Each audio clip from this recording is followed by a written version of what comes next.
Bonsoir, bienvenue dans le Ciné-Club d'Isabelle. J'espère que vous allez bien et que vous avez passé un bon réveillon. Aujourd'hui, mon invité est François Necken, donc il est comédien et musicien. Et aujourd'hui, nous allons en savoir plus sur sa carrière. Donc, comme vous le savez peut-être et comme je l'ai dit dans la préparation de ce live, il a joué dans de nombreux films, longs métrages et courts métrages, mais il a également participé à des projets musicaux, à des spectacles, à des vidéoclips. Et donc, c'est lui que nous recevons aujourd'hui. Bonjour François, merci d'avoir accepté cette invitation.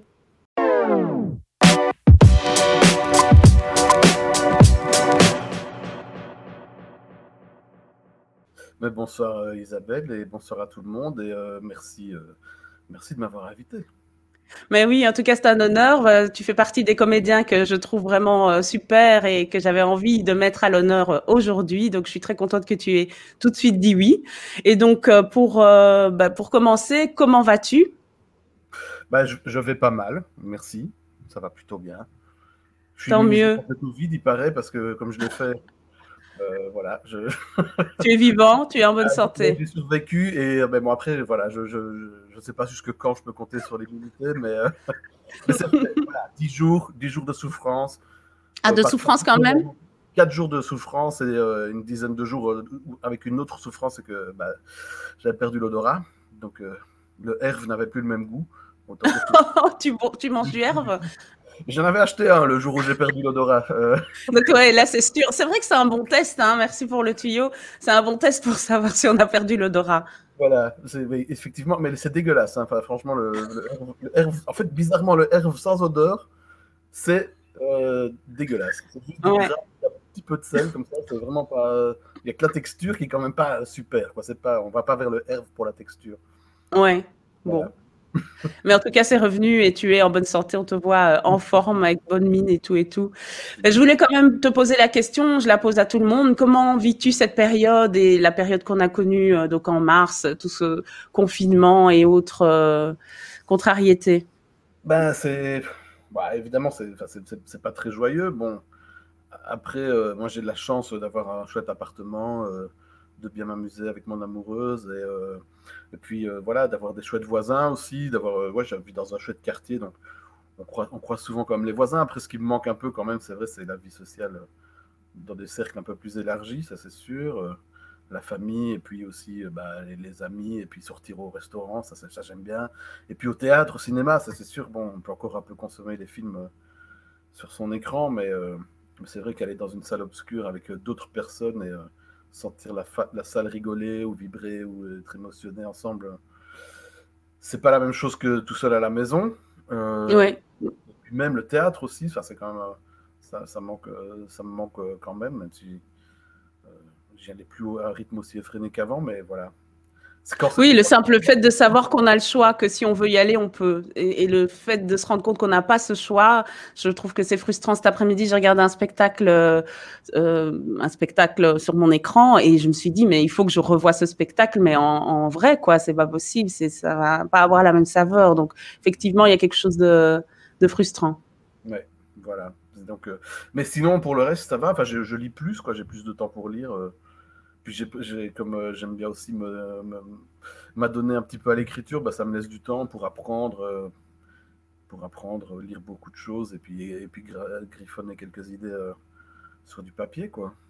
Bah, c'est très bien, tu anticipes déjà mes prochaines questions, on en parlera un peu plus tard, parce que tu nous as préparé peut-être un conseil lecture et tu répondras aussi à la question de l'écriture plus tard. Oui, c'est vrai, Tu as oublié le conseil lecture?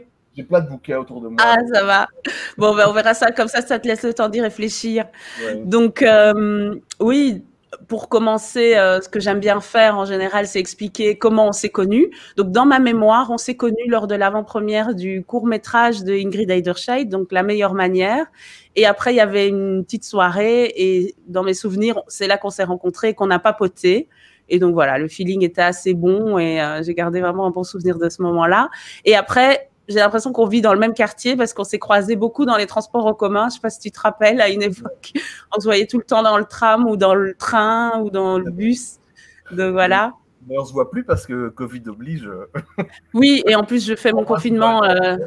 Ouais, Moi, je fais mon confinement à Liège, donc ouais, ça va être encore plus compliqué. Ah oui, voilà, voilà. Et moi, je me suis mis au vélo, donc je prends beaucoup moins les transports en commun. Mais tu as bien raison, oui, effectivement.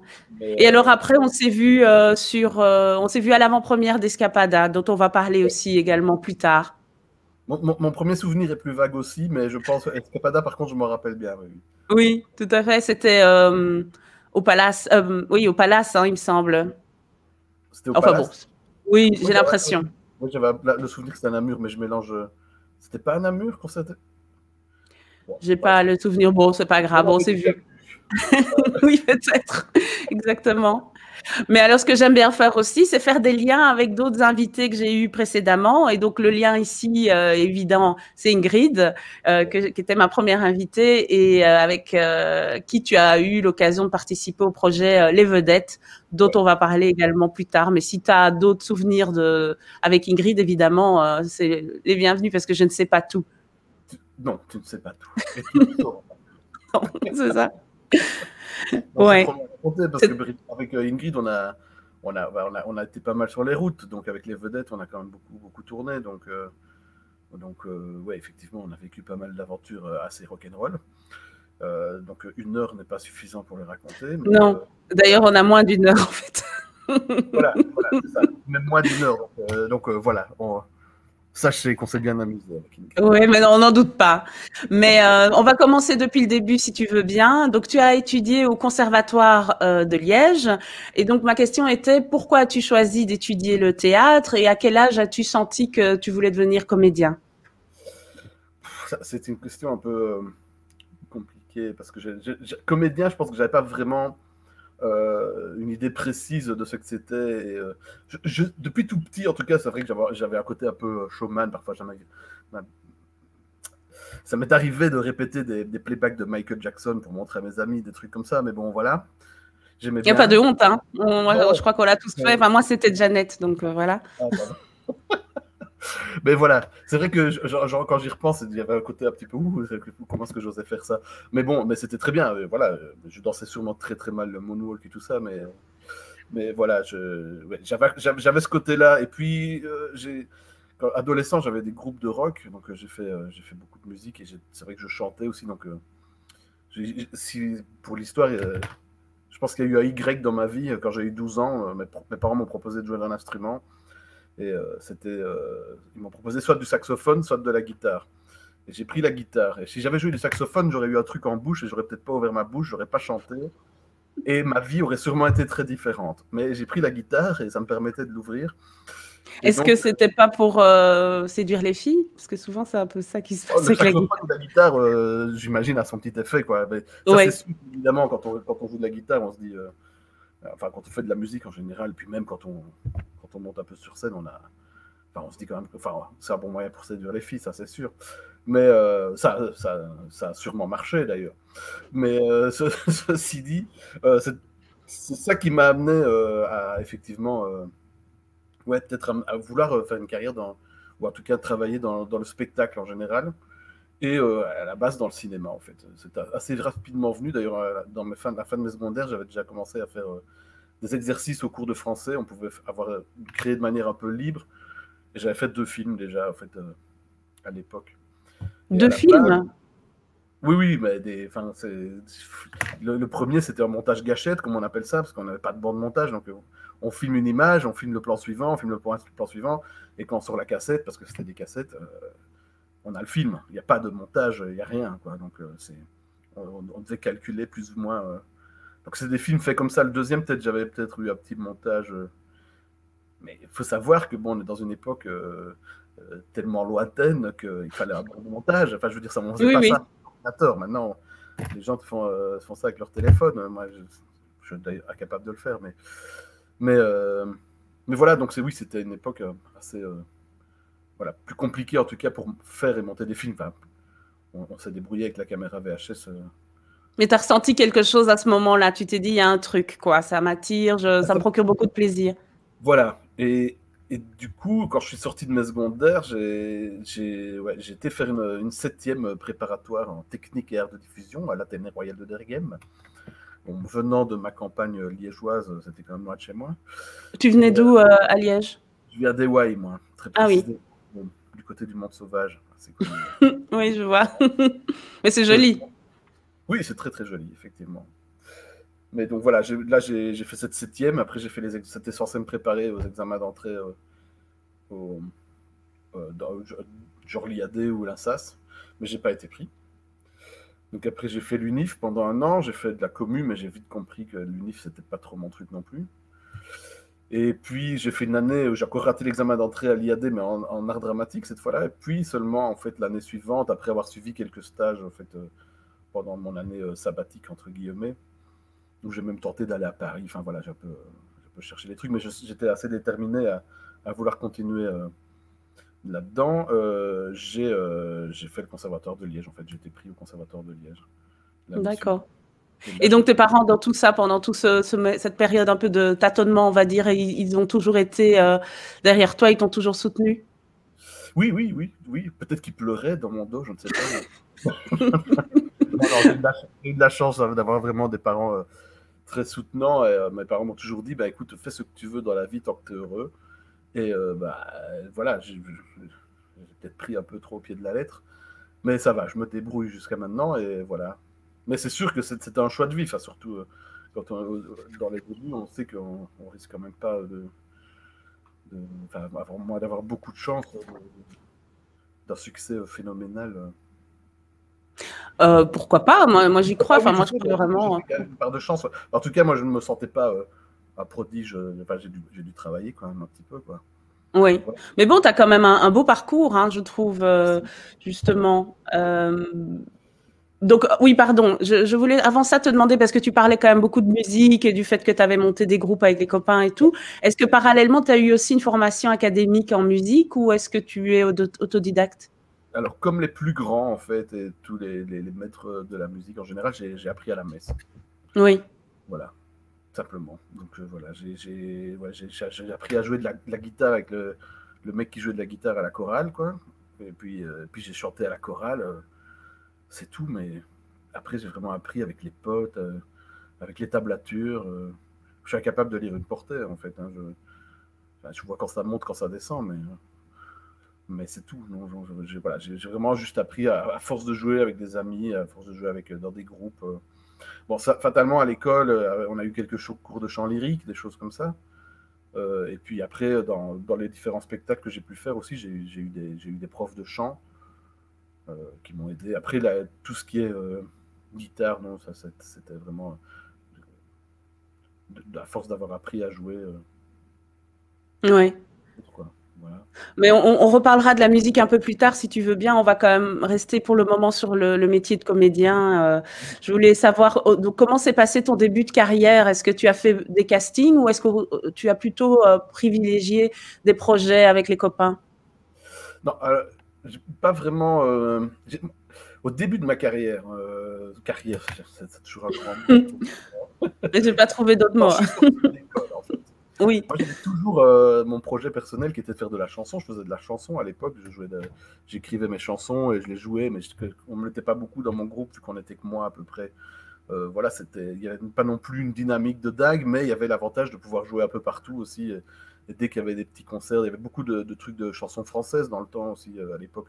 Maintenant, je le suis moins, hein, peut-être que ça existe aussi, mais Puis il y avait tout ce qui est jeunesse musicale. Je ne sais pas si tu as participé à ces non, projets-là. moi, j'ai jamais fait des jeunesses musicales, mais ça, c'est venu plus tard, ce genre de truc. Là, vraiment, c'était des trucs de petits concerts dans des cabarets bruxellois où je jouais de la guitare ou des concerts à gauche, à droite, dans des festivals. J'ai joué dans des festivals tout seul avec ma guitare.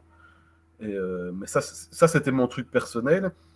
Et en sortant du conservatoire, on a des sortes, comme il n'y a pas vraiment de stage, il y avait ce truc du CAS, là, qui est le Centre des Arts Scéniques, qui propose des sortes de stages, auditions pendant 3 ans. Et bah, j'ai été pris dans 2 spectacles, d'affilée d'ailleurs. Donc ça m'a mis un peu le pied dans le théâtre, mais moi j'ai pas fait beaucoup de théâtre pour adultes, on va dire conventionnel. C'est après j'ai vraiment enchaîné directement sur le spectacle pour enfants. Et donc pendant une dizaine d'années, j'ai fait beaucoup de spectacles pour enfants. J'ai joué dans un premier spectacle qui s'appelait Marie des Grenouilles avec la compagnie Harry Couleur, dans lequel en fait j'ai rencontré, il y avait un des musiciens qui s'appelait Fabien Beguin, qui lui a décidé en À fait créer les chèvres à pull. enfants, faire un groupe de musique pour enfants. Et donc, ils m'ont emmené là-dedans et nous avons fait 2 albums ensemble et tourné 2 spectacles sur les routes de France et de Belgique essentiellement. On a Oui. même fait Donc une paire de dates aux États-Unis, attention. Waouh, waouh. Ben oui, donc les chèvres à pull, je comptais en parler plus tard, mais donc il se décrit comme étant une farce rock'n'roll familiale. C'est bien ça? C'est ça. Oui, parce qu'on se passe, oui, comme beaucoup de spectacles pour enfants, il y a souvent une double lecture un peu, hein, avec des blagues référencées pour les adultes et des blagues qui font rire les enfants.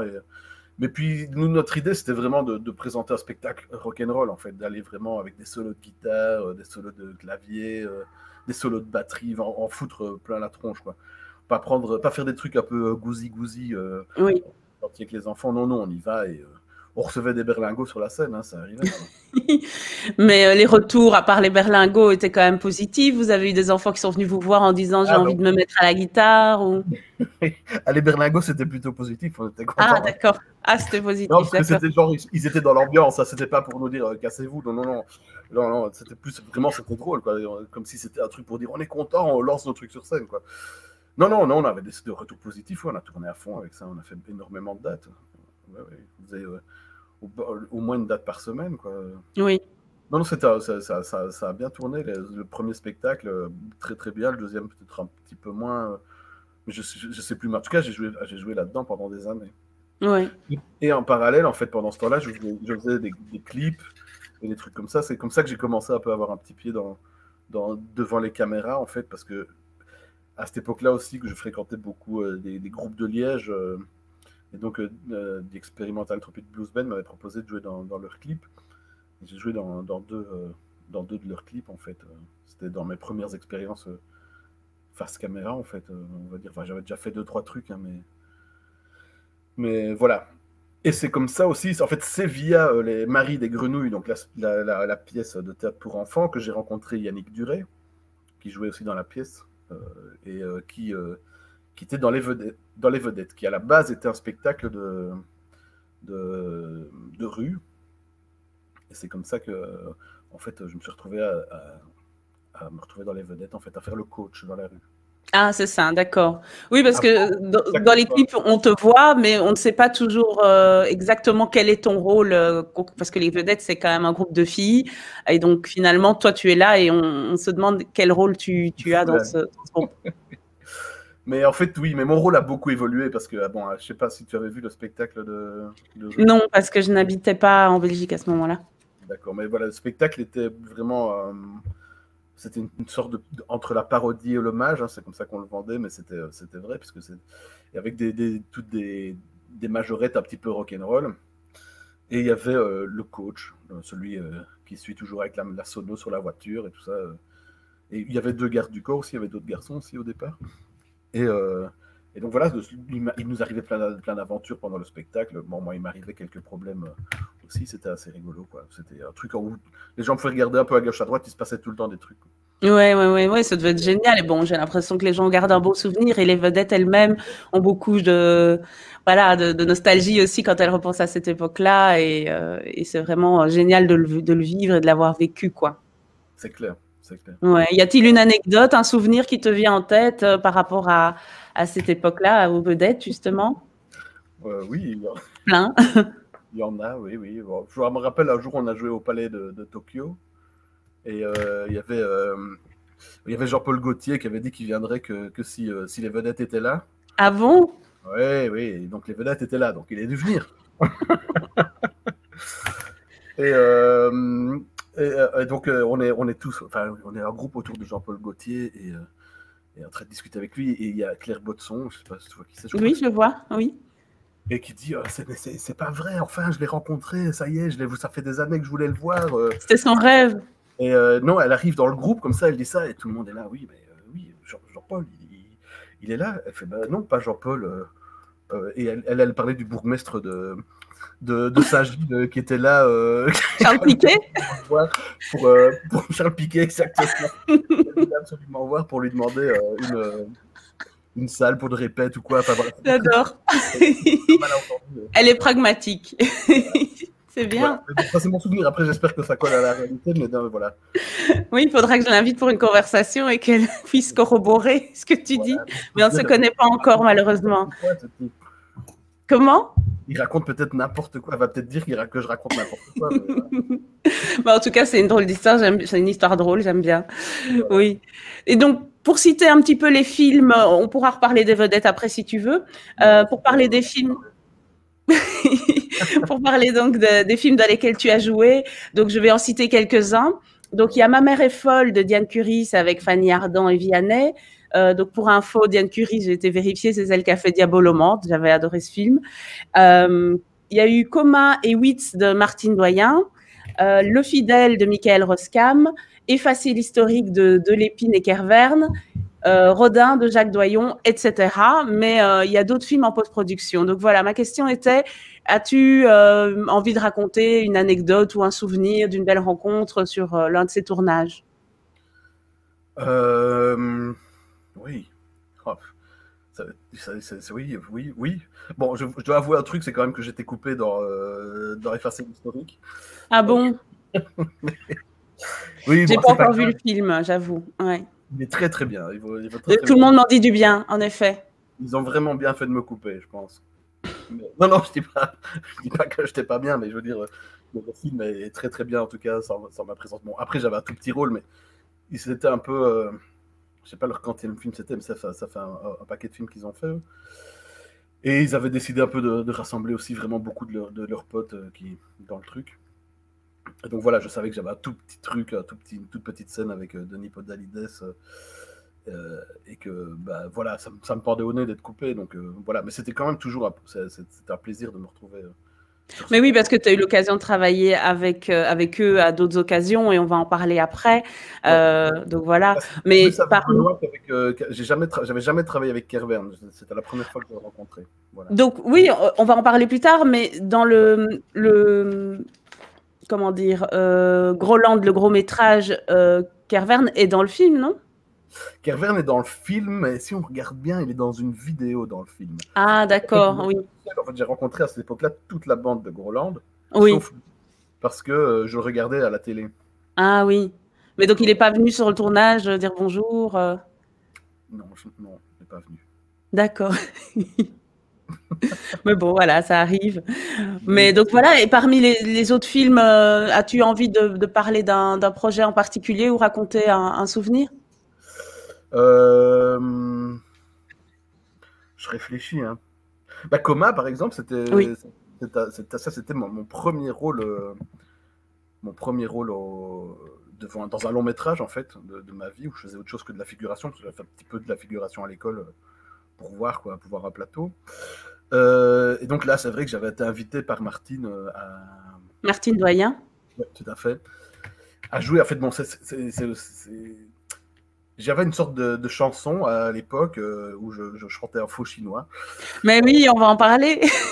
Oui, bah oui, c'est parce que dans le film de Martine, je ne joue que ça en fait. D'accord. C'est drôle parce que c'était un truc, cette chanson, elle te poursuit. Elle m'a poursuivi longtemps. Maintenant, parce que c'est pas ça que tu chantes aussi. C'est pas ça que tu chantes aussi dans le film de Fred Janin, dans la série. Tu l'as vu? Non, j'ai pas vu. Mais j'ai préparé quand même. Cette année-là, j'ai effectivement joué sur scène avec M. Hein, ben oui, on va en parler. Voilà, on en parlera. J'ai joué sur scène avec M. J'ai été pris dans la pièce de théâtre de Bogen à l'époque, le candidat c'était avec Serge Larivière d'ailleurs. Ben oui. Que je me suis retrouvé à jouer cette chanson là-bas parce que je l'avais fait à l'audition. On pouvait faire ce qu'on voulait, donc moi j'avais joué ça. Du coup, j'étais pris dans la pièce dans le film de Martine parce qu'elle m'a vu à la pièce et elle s'est dit ça serait bien en fait parce que dans son film en plus le personnage joué par Arnaud allait toujours un peu draguer les musiciennes chinoises dans les restaurants et pour une fois il va au restaurant et le type qui chante en chinois c'est moi quoi. Déjà au fond de la déprime mais on voit un extrait dans le showreel et effectivement ça donne bien. Mais alors je me suis vraiment demandé si tu chantais en chinois en fait. Alors évidemment, c'est pas du tout du chinois, voilà, c'est du yaourt chinois. Oui. Parce que dans ton showreel, tu chantes quand même en chinois à Hong Kong. Oui, non, c'est pas dans mon showreel, ça t'a été Non, voir dans pardon. mon côté. Donc, Oui, parce voilà. qu'évidemment, c'est devenu une blague, alors D'accord. enfin, c'est devenu une blague, oui, ça m'a un peu dépassé cette blague, parce que je me suis retrouvé. Parce que j'ai oublié de dire aussi que j'ai joué effectivement dans Twin Flix avec cette chanson aussi. Je me suis retrouvé Oui. avec. Voilà, et ça, c'était la même année, tout est arrivé en même temps à cause de cette chanson qui était une sorte un peu de sésame, comme ça, qui m'a ouvert plein de C'est un portes. peu comme la danse des canards, en fait. Je sais pas si tu connais l'histoire derrière ça. En tout cas, c'est ce qu'on m'avait raconté à l'époque. C'est que j'ai oublié le nom du chanteur, mais au départ, il avait écrit un autre, ils enregistraient en studio un morceau et ils avaient fini, mais il leur restait un peu de temps de studio. Ils se sont dit, oh, ben, on va faire un truc, on va se marrer et machin, on va faire un truc un peu comique. Et ils ont fait la danse des canards et c'est devenu le tube planétaire qu'on connaît. Mais au départ, c'était une grosse blague, quoi. Donc c'est chouette quand ça se passe comme ça. Oui, oui, c'est clair. Après, voilà, je me suis vraiment bien marré avec cette chanson. Quoi, mais... Mais oui, justement, pour parler. Donc, on va finalement mélanger tout dans tous les sens. Hein. On va pas suivre l'ordre que j'ai prévu. Mais donc, oui, il y a cette vidéo où on voit M. Vous êtes au Francophonie de Spa sur une scène énorme. Donc, malheureusement, j'étais pas là. Moi, je suis une grande fan de M. Mais en 2004, j'étais en Espagne. Et en fait, tu te retrouves sur scène. Je ne sais pas par quel hasard. Tu te retrouves sur scène avec la guitare de M et tu chantes ce truc. Et la foule est en délire, tout le monde chante en même temps. C'est quand même inouï. Moi, je trouvais M est content aussi, ces musiciens aussi. Je trouve ça assez magique comme moment. Mais oui, oui, c'est vrai. Après, voilà, à l'époque, en fait, il avait une chanson qui s'appelait « Et mec, t'as pas un gimmick, mec ». Ouais, j'adore, ouais. Et voilà, quand il jouait ça en live, moi, je ne savais pas du tout, je l'ai appris après. Il demandait s'il n'y avait pas quelqu'un qui avait une chanson à lui. Et ce jour-là, bah, j'étais dans la foule et j'étais vraiment fort à l'avant. Et je crois que, moi, c'est mon impression, mais il a dû voir, en tout cas, ou en tout cas la personne qui m'a désigné dans la foule, voir que je ne m'attendais pas, en fait. Oui. Voir la surprise sur mon visage, ben oui, ben oui, oui, bah ouais, moi j'en ai une. Et du coup, il s'est dit, peut-être, lui, il a un truc. Donc je suis monté sur scène, et voilà, ben, j'ai eu tellement peur que j'ai un blackout, en fait. Hein, je me rappelle pas des Ah contours. oui, là, ça se voit pas du tout que tu as peur. Hein. Non, après, en fait, quand j'ai repris. Enfin, alors, bizarrement, ma mémoire correspond à, à la vidéo. Avant, j'ai vraiment un blackout. Je me rappelle juste que j'arrive et que ce type il me fait un signe comme ça pour venir monter sur scène. Je monte. Il est grand en plus, ce mec. Oui, oui. Voilà. Et puis en fait, ouais, non. Après, ce qu'il y a, c'est assez bizarre, c'est que moi, je faisais toutes les blagues que je fais plus ou moins dans cette vidéo, je les faisais sur scène, en fait. Oui, oui, mais à Liège, ça va, ça fonctionne. Voilà, j'étais un peu rodé, donc en fait, j'étais pas sur des rails, mais ça allait. Et ce qui est assez drôle, c'est que j'ai eu une chance inouïe aussi, hein, en fait, d'avoir cette vidéo, parce que c'était en 2004. Et à l'époque, en 2004, peu de monde avait une caméra HD en poche, comme maintenant. Et donc, ça n'a pas été filmé. Ça a été filmé. J'ai eu la chance, en fait, d'avoir les vidéos des écrans géants. Ils ne pouvaient pas filmer, parce qu'ils étaient autorisés à filmer 3 chansons, mais le caméraman, j'avais fait un clip avec lui avant. Ah, chouette. Et donc, il m'a reconnu, il l'a dit dans l'interphone. Et donc voilà, ils ont enregistré pour moi. Et comme mon papa travaillait à l'RTBF à l'époque, le lendemain matin, j'avais un DVD. Waouh, bah oui, c'est un magnifique souvenir. Et tu es resté en contact avec M ou pas? J'ai rencontré M grâce à Ingrid aussi. Ah bon? Parce que ce soir-là, j'avais très besoin de faire pipi, donc je suis parti très vite dans les loges faire pipi. La nature. Et donc, j'ai pas entendu que Mathieu Chédid voulait me voir après ça, et donc je suis rentré dans la foule, quoi. Mais évidemment, la sécurité à Spa ne m'a pas laissé retourner backstage. Oh. Et j'ai croisé une grille et un mec aussi à ce moment-là qui me disait ah ben c'est dommage que tu n'as pas vu Mathieu, et elle a fait ah mais tu connais Ingrid directement, tu connais Mathieu Chédid qui était en fait et en fait il m'a filé j'ai filé mon numéro de téléphone à ce type et Mathieu m'a appelé ce soir-là, et donc j'ai été le rejoindre à son hôtel en tout bien tout honneur. On s'est dit dans le lobby. Pas de scoop, rien de croustillant, je suis désolé. Mais voilà. Et donc, oui, j'ai rencontré Monsieur Chédid ce soir-là. Je l'avais rencontré un petit peu avant sur la scène, mais on n'avait pas eu l'occasion. Ah bon, bah chouette. C'est une belle histoire en tout cas. Je suis très contente pour toi parce que j'adore M et que je trouve que c'est un mec génial. Donc, je trouve que ça correspond vraiment à vos deux énergies. Je trouve que c'est chouette quand les deux se rassemblent comme ça. Et donc, si tu veux bien, on va continuer ton parcours de comédien. Tu as joué aussi dans des courts-métrages. Donc, il y a des noms qui reviennent plus souvent que d'autres. Donc, par exemple, Xavier Seron et Meryl Fortunat Rossi. Que peux-tu nous dire? Je préfère pas trop en parler, en fait, de ces deux-là, moi. Bon, bah, ça va. Mais non, c'est un bonheur, évidemment, de travailler avec ces deux guilderons. Bah, effectivement, l'ours noir, Oui.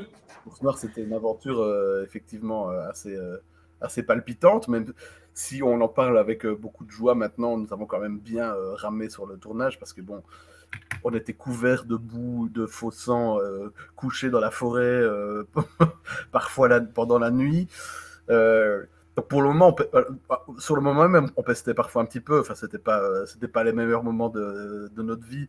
Mais bon, après, c'était une super bande et donc on s'est marré comme des cons parce que la brochette d'acteurs qui est dans ce truc aussi, c'est des joyeuseries aussi. Et donc, c'était vraiment chouette, une super équipe et voilà, ma rencontre en fait avec Xavier et Meryl à cette époque-là. Après, effectivement, on avait fait, je ne sais plus, c'était pour un truc de César ou quoi, je sais pas, c'est ce truc dans la forêt où on imite le cri du caribou là.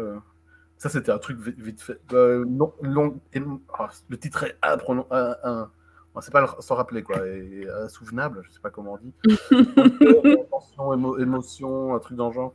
Ça Je l'ai pas dans ma liste, je suis ah, désolée. voilà, mais c'est un film très très très drôle. D'accord.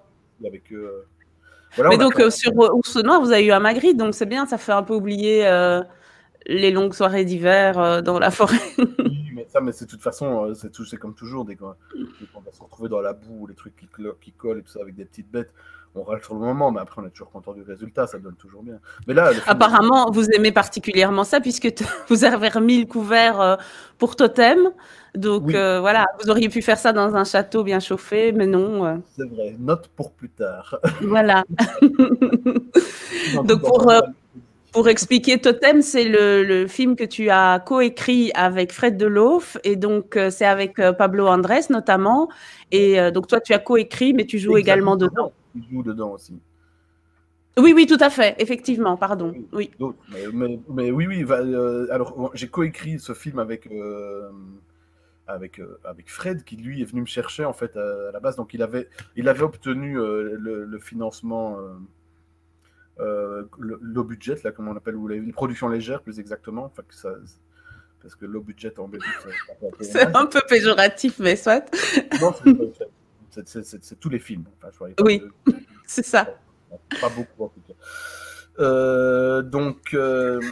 Donc oui, il avait eu l'argent, en fait, les 100 000 euros sur base de son synopsis. Et donc il m'a proposé en fait de coécrire avec lui. Donc voilà. Et donc nous sommes partis pour à peu près 2 ans d'écriture ensemble, enfin 1 an et demi. Et voilà, ben, j'espère qu'on verra bientôt le film. Il est toujours en post-production. Il y a eu effectivement quelques comment on peut dire, délais à cause du Covid et des choses comme ça. Puis déjà, de toute façon, on était un petit peu en retard. Et puis aussi, le fait que, du coup, Fred est parti sur Baraki, en fait, Oui. une nouvelle série RTBF. Donc, il a eu peu de temps, effectivement, pour terminer le film. D'autant que le monteur travaille sur Baraki aussi. Enfin, voilà, tout était un peu. J'espère normalement, il devrait être fini dans les mois qui viennent, quoi.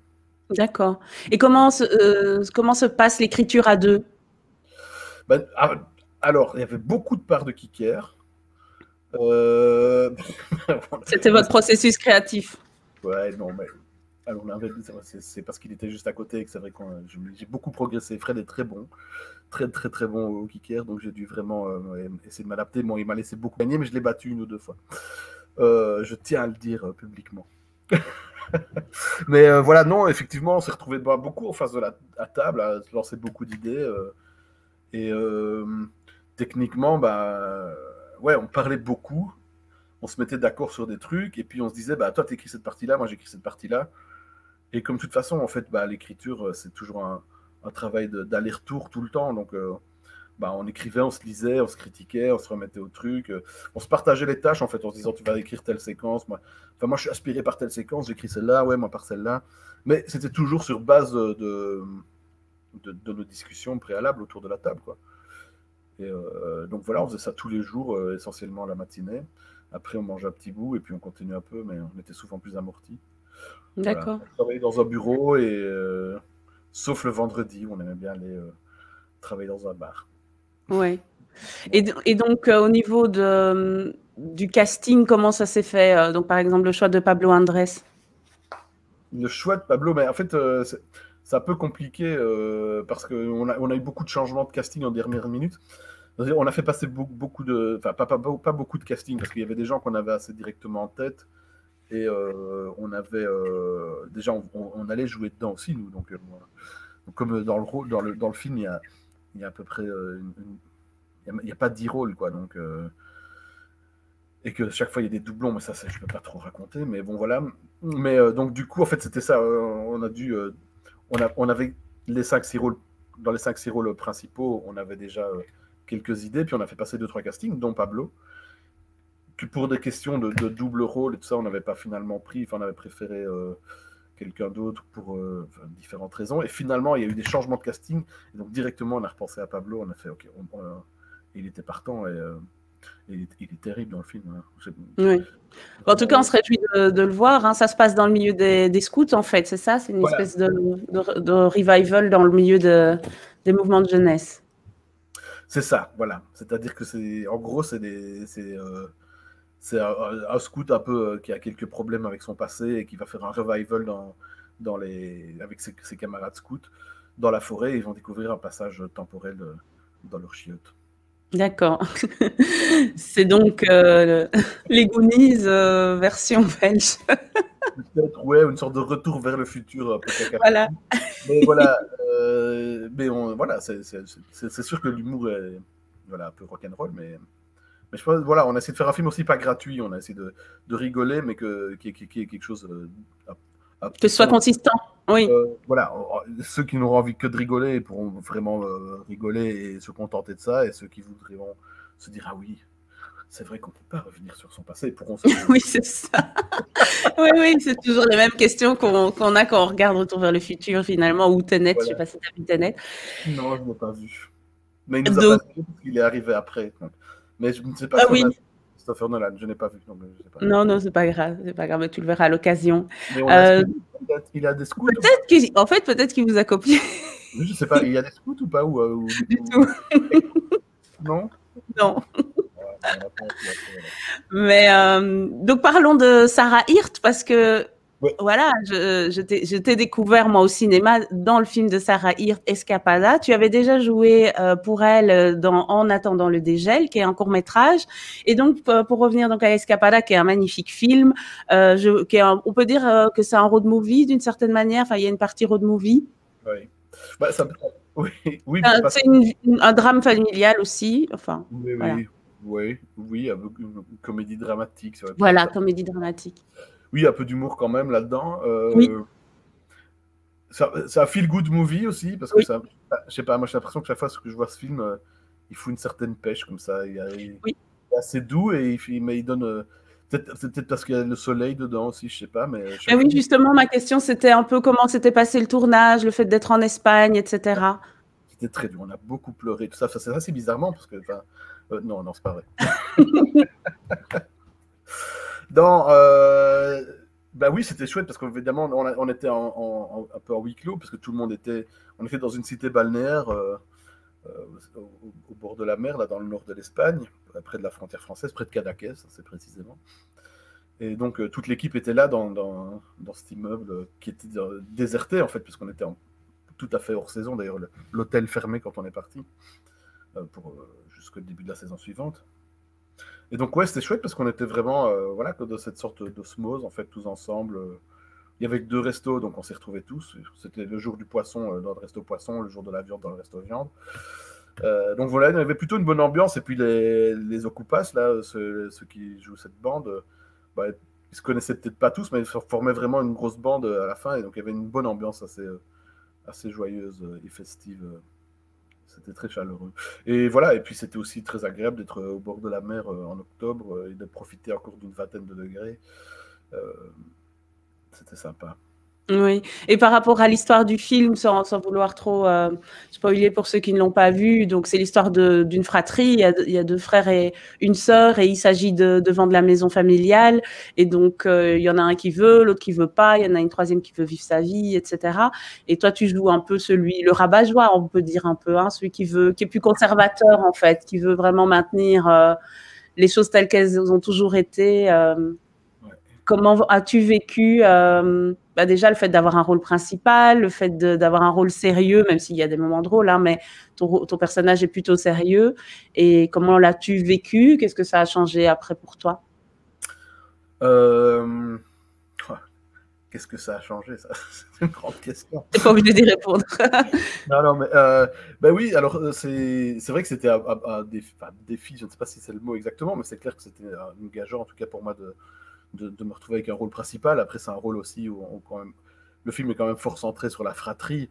C'est clair que à la base, c'était clairement comment, dans les premières versions du scénario, plus centré sur mon personnage, puis la fratrie aussi a pris plus d'importance. Et c'est vraiment sur notre trio. Et effectivement, le rôle est sérieux, mais voilà, c'est vrai que le sujet l'est aussi relativement. En tout cas, c'est des questions qu'on arrive tous à se poser à un moment donné dans sa vie. En fait, c'est peut-être pas un film, on va dire, euh, qui parle d'un sujet brûlant d'actualité, mais qui parle un peu d'un sujet philosophique ou pas philosophique, mais en tout cas une réflexion qu'on peut avoir à un moment donné de sa vie. Existentiel. Mm-hmm. Voilà, quand il est question d'héritage. Après, on peut l'élargir aussi à l'héritage qu'on a de la terre, de notre société, de nos traditions et de comment on s'y tient. Voilà. Et c'est vrai que voilà, je représente un personnage dans l'histoire qui était un peu plus carré, un petit peu plus rigide, mais c'est toujours au service d'une histoire qui, elle, raconte quelque chose d'assez progressiste, je trouve. Et, euh, le point de vue n'est pas imposé, justement, dans ce film. C'est ça que je trouve chouette, c'est qu'il est, on nous laisse notre réflexion personnelle et de prendre position. Et donc voilà, même si moi je ne partage peut-être pas principalement la position de mon personnage, je, je suis d'accord avec lui sur certaines choses. Et voilà, dans la balance, en fait, les trois points de vue se valent, en fait. Oui. Et puis après, il y a le point de vue de la réalisatrice qu'on comprend bien, surtout dans la fin, mais ça, c'est très bien. Enfin, voilà. Et qui rejoint le mien, en fait, j'ai envie de dire. Oui. Mais, D'accord. Mais en tout cas, pour ceux qui n'ont pas vu le film, c'est donc Escapada de Sarah Hirt, un très beau film que je recommande. Alors, donc, je pense. il est sur Il est sur Sooner, je pense. Sooner. D'accord, très bien. Ben oui, donc il faut aller sur sooner.be. Oui, donc on a parlé de Totem, on n'a pas parlé des séries, donc tu as joué dans Unité 42, dans La Trêve, Ennemi public, donc on a parlé de Groland et de Made in Groland avec de l'épine et Jules-Édouard Moustique, donc j'imagine que tu regorges d'anecdotes et de souvenirs et tout, mais je pense que ça, ce sera pour un prochain live. J'avais juste envie que tu nous parles de Albatros, donc cette série flamande dans laquelle tu es, qui passe sur Canvas, avec notamment Ruth Beckmans, que j'adore, que j'ai vu dans un film incroyable qui s'appelle Trio. Et donc voilà, vous êtes dans un camp d'amincissement dans les Ardennes. Alors peux-tu nous parler un peu du projet? Alors, bah, oui, donc effectivement, comme tu dis, on suit en fait une petite dizaine de participants à un camp d'amaigrissement. Donc en fait, tout le monde est assez épais, hein, on va dire. C'est une bande de gros, c'est vrai. Et donc voilà, donc on se retrouve tous dans ce camp d'amincissement. Et voilà, tout le monde a des choses à vouloir changer, en fait. Pense souvent que c'est son physique, et souvent on va remarquer en fait que la plupart des participants ont d'autres choses à changer, que finalement leur poids n'est peut-être pas le plus gros poids qui pèse sur eux, en fait. Oui, que c'est une carapace. Outre la carapace, c'est que vraiment, ils ont d'autres problèmes, en fait. Oui, oui. Et que voilà, ça n'en est qu'un parmi d'autres, et qu'ils en ont sûrement des plus gros poids sur leurs épaules. Et c'est ça, c'est vraiment très très bien, en fait, cette série. Bon, je l'ai vu qu'en néerlandais, mon niveau de néerlandais n'est pas. J'ai appris le néerlandais pour la série, en fait, donc j'ai pas un niveau de néerlandais très très très élevé, suffisant que pour apprendre mon texte, puisque je joue en flamand. Oui. Même si je joue en francophone, hein, je ne bernerai personne. Mais donc voilà, je sais que cette série a beaucoup, beaucoup de succès en Flandre. En tout cas, il y a énormément de presse dithyrambique. Et donc voilà, je me réjouis en fait qu'elle sorte elle va sortir sur Canvas, mais j'espère qu'elle va sortir, qu'elle sera achetée par une chaîne francophone ou au moins sur Netflix et qu'on pourra la voir avec des sous-titres en français parce que Mais oui. j'ai très envie de montrer ça. Donc voilà, à ton entourage, bien sûr. À mon entourage, au monde. Oui. Francophone aussi. Mais voilà, oui, c'était un très très beau projet où j'ai vraiment eu beaucoup de chance d'y participer. Voilà. C'était un beau défi aussi, parce qu'effectivement, apprendre une langue exprès pour une série, c'était un fameux défi, mais ça en valait vraiment la peine. Ouais, très bien. Mais en tout cas, on se réjouit vraiment de voir la série. Moi, je suis assez fan des séries flamandes et celle-là vraiment mérite toute notre attention. Donc, François, on avance déjà bien en termes de timing. Je voulais te demander, est-ce qu'il y a des gens avec lesquels tu rêves de collaborer ou des gens qui t'inspirent particulièrement? J'espère qu'ils nous regardent.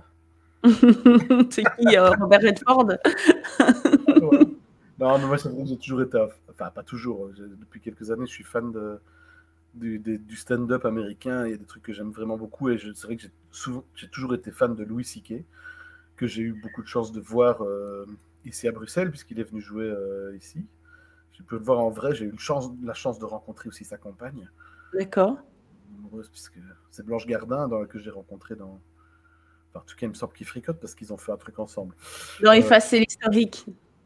Dans Effacer l'historique, oui, tout à fait. Je l'ai rencontré là-bas et ils font un truc où ils racontent leur histoire longue distance là, sur le site de Louis C.K., où ils se font des Skype, un peu comme nous. D'accord. Alors, je regarde vite qui c'est parce que je ne sais pas qui c'est. Ah oui, voilà, je connais sa tête. C'est une star. Oui, je connais sa tête. Oui. Une grande star du stand-up américain. Et j'aime beaucoup les séries qu'il a fait aussi, une série qui s'appelle Louis et Lucky Louie aussi qu'il avait fait avant, qui était dans le style old school des séries sans quatrième mur comme ça avec genre Madame est servie et des choses comme ça. Très bien, oui. Très drôle. Il y avait toujours un mec qui se retrouvait, qui se faisait surprendre dans le placard en train de se toucher le zizi. Voilà, c'était pas très. Donc c'est ça que tu aimais particulièrement du coup. Oui, enfin, c'était pas ça spécialement, mais je veux dire, c'est pour dire à quel point c'était décalé par rapport à ce qu'on peut voir dans les séries américaines. Donc voilà, mais Blanche Gardin, ça serait pas quelqu'un avec qui j'aimerais travailler par exemple. Et il y a aussi une fille que j'aime vraiment beaucoup, une anglaise aussi, mais qui est très à la mode, c'est Phoebe Waller-Bridge. C'est qui? Phoebe Waller-Bridge, elle a fait.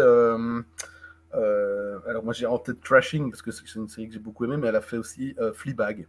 Ah oui, je savais que c'était elle. Je me suis dit que ça devait être elle. D'accord, ok. Beaucoup son humour, même si j'ai préféré Crashing à Fleabag. Oui, moi, en fait, je me suis arrêtée au premier épisode de Fleabag. J'ai eu du mal. Oui, je n'ai pas accroché. Voilà, j'aimerais bien travailler avec elle. Oui, d'accord, ok. Bah, peut-être que tu me feras changer d'avis le jour où vous travaillerez ensemble. Je te le souhaite en tout cas. Regarde Crashing, c'est sa première série. Moi j'ai préféré Crashing. D'accord. Je peux comprendre qu'il y a un petit côté agaçant moi aussi j'ai eu un peu plus de mal avec certaines choses dans Fleabag. Mais c'est plus une question de goût parce que bon, c'est des choses que les gens adorent. Par exemple, le fait que c'est regard caméra, moi des fois ça m'agaçait un peu. Mais ben oui, moi aussi, j'avoue. Mais dans Crashing, il n'y en a pas. Mais il y a la folie et ces personnages complètement dingues se retrouvent dans ce truc. Et il y a 6 épisodes de 20 minutes, donc ça se prend pas très, très, très longtemps. D'accord. Bah, très bien, merci en tout cas pour tes conseils séries. Est-ce que tu as envie de nous donner un conseil lecture? Lecture Bah, que lis-tu en ce moment et que tu voudrais partager avec nous? Pour le moment, qu'est-ce que je lis? Enfin, mais moi, je lis pour le moment des bouquins d'écriture de scénario, tu vois. C'est ça que tu trouves sur mon bureau, par exemple. Ah, chouette, ouais. Voilà, mais sinon, je m'apprête à lire Présente, en fait, parce que ma meuf n'a pas arrêté de m'en parler, donc je vous fais un conseil de lecture de ma meuf. Sinon, je suis en train de lire Fab Caro aussi, c'est assez drôle. Son bouquin, pas ses BD. Même si ses BD, j'aime beaucoup aussi. Si tu veux, tu pourras mettre les liens dans le chat. Je viens de dévorer un bouquin aussi qui s'appelle VIP, mais je ne sais plus de qui c'est. D'accord, si tu retrouves, n'hésite pas en tout cas à mettre ça dans le chat. Donc voilà.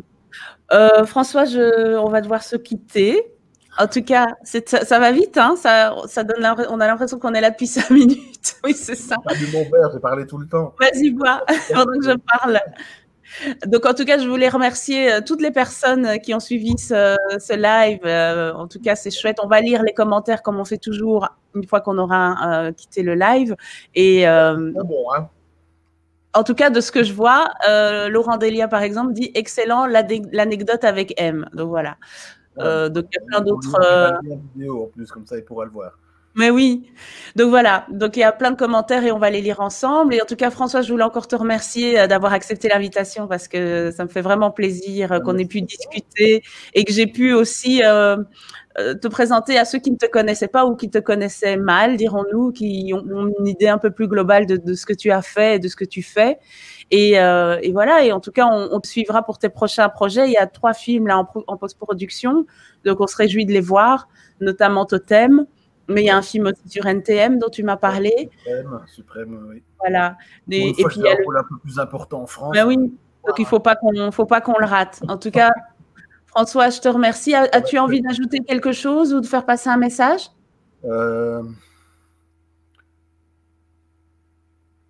Peace. Oui, on en a bien besoin. C'est clair. C'est vrai. Oui. Et love, surtout aussi. Oui, les deux. Peace and love. C'est un peu éculé comme message, mais je pense que bizarrement, on n'a pas encore assez écouté. Non, c'est vrai. Et qu'au final, je crois que cette pandémie, ce confinement nous fait revenir à l'essentiel. Et je pense que l'essentiel, c'est ça, justement, peace and love. Donc, c'est très bien. Le fromage, la paix.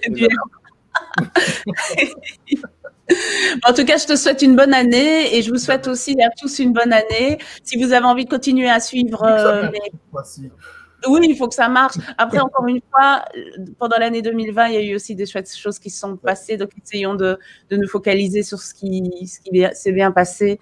Voilà, en tout cas, j'espère que pour nous tous, évidemment, en 2021, on aura encore de grandes choses devant nous, des beaux projets, des belles rencontres. Voilà, en tout cas, n'hésitez pas à vous abonner sur Instagram, YouTube et Facebook.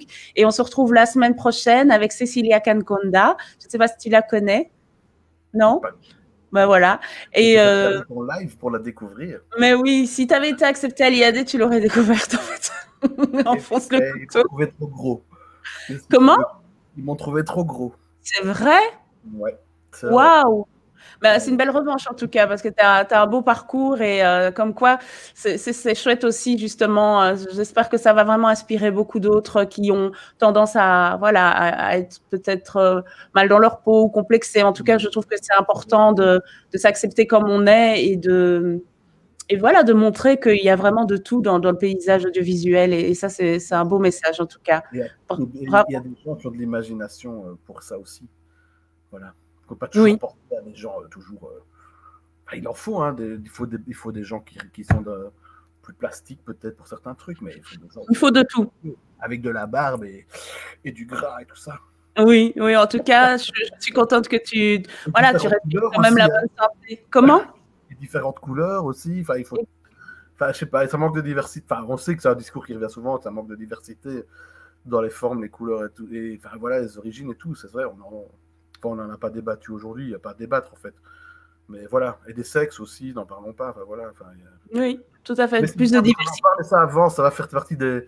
J'ai l'impression qu'en tout cas, c'est une parole qui devient de plus en plus, on va dire. Libérée.